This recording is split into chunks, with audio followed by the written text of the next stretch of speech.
Pikakatsaus Meme Machine Full Stack-projektiin, joka tehtiin nelihenkisen tiimin kanssa 2024 vuoden alkupuolella. Katsotaan nopeasti nämä toiminnallisuudet tässä, että voi tietenkin luoda uuden käyttäjän tänne rekisteröityä, niin sitten pääsee käsiksi tähän meemin lisäämiseen, joka tarkoittaa sitä, että valitaan täältä joku kuva ja kirjoitetaan siihen joku meemimäinen teksti.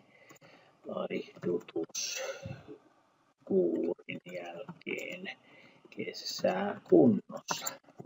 Näin, ja lähetetään tämä teksti sitten, niin sitten pystyy mennä vaikka katsomaan näitä, mitä muita meemejä tietokannasta löytyy.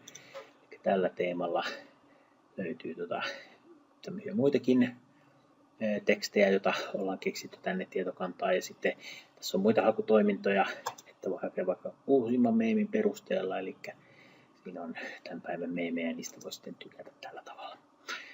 Tosiaan tämä tietokanta pyörii Azuressa pilvessä, niin kuin tämä nettisivukin, että sinne se saa CI/CD-pipelinen kautta GitLabissa.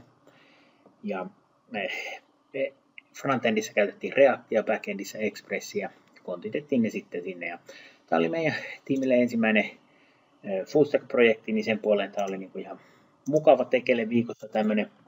Saatiin aikaiseksi ja hyvää tiimityöskentelyä ja projektityöskentelyä siinä saatiin harjoiteltua.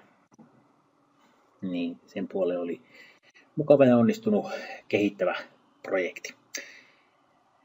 Sellainen pikakatsaus. Kiitos teille ajasta.